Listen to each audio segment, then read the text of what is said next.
¿Quieres aprender cómo superar el miedo al cambio? Pues quédate por aquí, porque te lo cuento ya.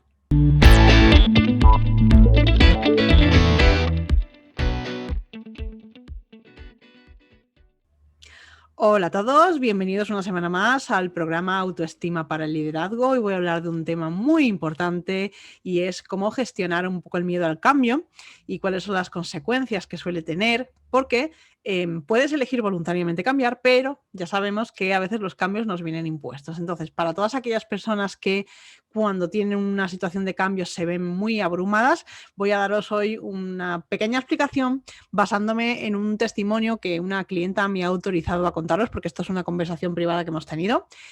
Pero antes de empezar, como siempre, estivalisbilbao.com, donde sabéis que podéis encontrar tanto los programas de acompañamiento para la autoestima, para conseguir mejorar tu autoestima, tomar decisiones, ejecutarlas, controlar tu vida, y también las consultorías, que últimamente he sacado una de productividad que está dando muy, muy buenos resultados. Puedes verlo en el canal de YouTube o puedes verlo en otros episodios del podcast. Y vamos a empezar ya a hablar del tema. Te cuento, mi clienta me contrató el año pasado, hicimos un programa de acompañamiento de autoestima que dura 3 meses más o menos, y su objetivo claro era dejar su trabajo, porque era una persona profundamente infeliz. Era de estas personas que estaba haciendo algo como buscando la seguridad, por miedo, pero sí que tiene muy, muy claro lo que quiere conseguir en la vida y sabe que donde estaba no lo iba a conseguir. Entonces, bueno, su objetivo era ese, vino el confinamiento, aún así ella se mantuvo fuerte y tomó la decisión y hace un mes aproximadamente dejó su trabajo. Entonces, hace unos días me escribía, me contaba un poco cómo le iba y me preguntaba una duda. Y ella me decía que, bueno, que en este momento se estaba dedicando a ella, que era una cosa que no había hecho nunca, que estaba feliz, contenta, que estaba estudiando, estaba haciendo ejercicio, que había adelgazado un par de kilos y que la gente a su alrededor estaba dándose cuenta de lo bien que estaba. Claro, su marido, por ejemplo, me decía que estaba muy, muy contento de verla tan feliz, pero su marido sabía que había hecho este proceso, pero otras personas no.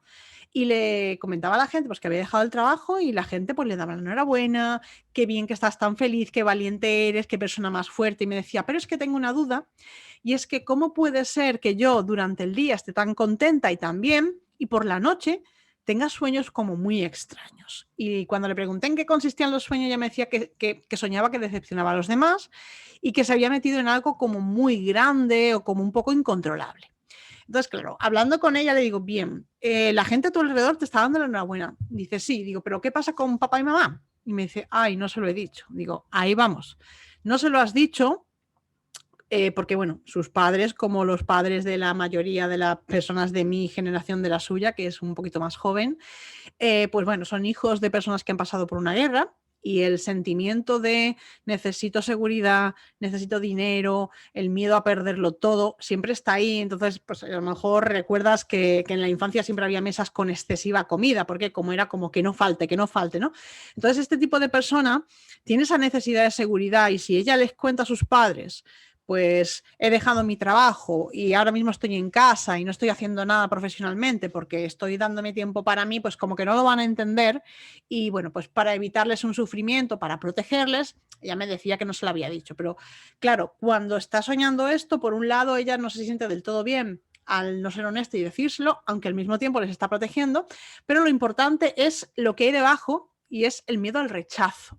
Entonces, cuando tú sientes esa necesidad como de que los demás te aprueben, o sea, en primer lugar, esta chica para poder aceptar el cambio necesitó hacer un proceso de autoestima muy intenso, porque realmente dejar un trabajo para algunas personas no es nada fácil. No lo fue para mí, no lo ha sido para ella. Entonces, ese es el primer escalón. El segundo escalón es necesito la aprobación de los demás. ¿Por qué? Pues porque la ha tenido por circunstancias toda la vida y ese miedo al rechazo es el que la estaba haciendo sentir que decepciona a otros. Pero la realidad es que aunque le contara a sus padres lo que está haciendo, al principio sería un choque, porque bueno, pues son personas que tienen una manera de pensar diferente, pero la realidad es que después las personas se acostumbran, ¿vale? Eso lo primero. Si ese rechazo viene de terceros, de personas que no son de tu familia, entonces ya no hay una protección. Ahí ya hay un supuesto de envidia. Y se traduce en que la persona pues te va a decir tú estás loca, cómo están las cosas, con lo difícil que es encontrar un trabajo, pon los pies en la tierra o se van a reír de ti. Este tipo de conductas nos afectan muchísimo. ¿Por qué? Porque desde que somos muy niños nos han educado a que si queremos el cariño de nuestros padres, tenemos que hacer lo que ellos nos digan. Entonces nos manipulan sin tener ninguna mala intención, pero nos manipulan. Entonces crecemos habiendo aprendido esa situación. Cuando te encuentras con alguien y le dices eso, y nos lo dices para protegerle, como te digo en el caso de familiares, actúan por envidia. Porque en realidad, ¿qué están diciendo? Están diciendo, me encantaría ser tan valiente como tú y hacer lo que tú haces, pero no me atrevo. Entonces lo que yo hago es desincentivarte, reírme de ti, insultarte, criticarte, meterte miedo en el cuerpo, que esto es muy típico, vas a dejar el trabajo y tu propio jefe te dice, uy, cuidado, a ver si no vas a tener dinero después. Entonces, todo esto va con la idea de ellos dejarte por debajo, que tú vuelvas a tu trabajo otra vez y entonces sentirse que ellos están bien. Porque si tú haces estas cosas, ellos se están poniendo en evidencia.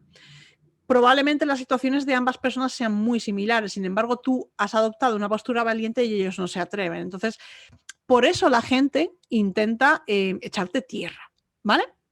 Ese es el primer punto del miedo al cambio. El miedo a que me rechacen las personas de mi entorno si realmente no hago lo que ellas quieren. Y por eso ella estaba teniendo estos sueños, que yo también los tuve. Entonces esto es súper habitual.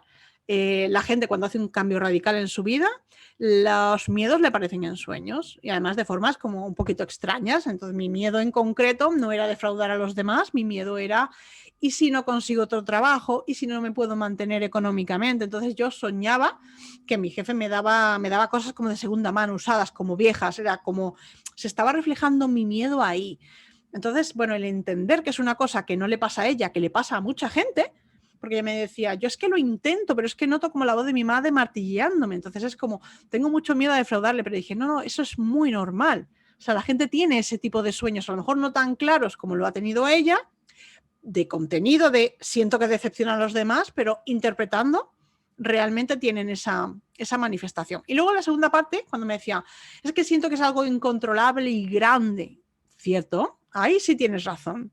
Es que dejar un trabajo es incontrolable. ¿Qué puede pasar después? No lo sé, nunca he dejado antes mi trabajo. Bueno, en mi experiencia, cuando realmente te apasiona lo que haces y a ella le apasiona lo que quiere hacer, lo consigues. ¿Cuesta trabajo? Sí, claro que cuesta trabajo, pero como es lo que te mueve por dentro, como no es una cuestión económica, sino que es una cuestión de sentirte bien contigo misma y de sentir que aportas a la sociedad algo, pues todas las dificultades te parecen que son pues, un precio adecuado a pagar para poder conseguirlo. ¿Vale? Entonces, bueno, esto es el tema del miedo a fracasar. Y bueno, una de las cosas que yo le digo con respecto al tema del miedo al rechazo es, todas estas personas que te puedan tener envidia y que te puedan intentar recriminar que lo has dejado, tú realmente piensa qué estás consiguiendo a cambio, que en su caso es, bueno, tanta felicidad que gente que no sabe que ha hecho este proceso se dé cuenta de su cambio, ha perdido peso, está estudiando, o sea, está realmente feliz, está pletórica, decía, es que me estoy enamorando de mí. O sea, imagínate, esa es justo la antítesis de la autoestima baja, o sea, me estoy enamorando de mí, me quiero, o sea, eso es lo que ella ha conseguido. Y luego también el hecho de que piense los que quieren lo que tú tienes, que hagan lo que tú haces, porque ella invirtió una serie de horas durante un plazo de 3 meses, se tuvo que dar la vuelta como un calcetín y contarme cosas pues que le dolían y que era necesario sacar para poder superarlas, para poder darle herramientas personalizadas y que ya pudiera crecer, y luego tuvo que hacer una inversión económica. Entonces tú has hecho esas 3 cosas y ahora tienes estos resultados. Pues los que quieran lo que tú tienes, que hagan lo que tú haces, ¿vale? Y bueno, pues esto antes, cuando ella vivía su vida normal, digamos que este momento malo que ahora es puntual, antes era diario. O sea, cuando ella me contaba, no voy a dar detalles, pero cuando ella me contaba las cosas que era capaz de hacer para no ir a trabajar, eran realmente alucinantes. O sea, las cosas que ella estaba esperando que ocurrieran para no ir a trabajar, entonces eso era un malestar continuo. Y recuerdo que en nuestras sesiones, cuando hablábamos, ella se sentía muy bien, pero cada vez que salía el tema del trabajo era como que la llevaban los demonios. Entonces, esto es lo que tú consigues aprendiendo a gestionar esa incertidumbre. Y luego otra cosa muy importante es que la incertidumbre puede venir, como te he dicho al principio, de un hecho propio o puede venir de algo de fuera. O sea, ahora viene una pandemia y te deja en situación de incertidumbre. Entonces la realidad es, da igual lo que hagas. Aprender a gestionar la incertidumbre es algo que hay que hacer. Entonces es como poner las dos cosas en una balanza. ¿Cuánto vale cómo me siento yo ahora con lo que he conseguido y cuánto vale cómo me sentía yo de mala antes? Y realmente eso es lo que tienes que valorar.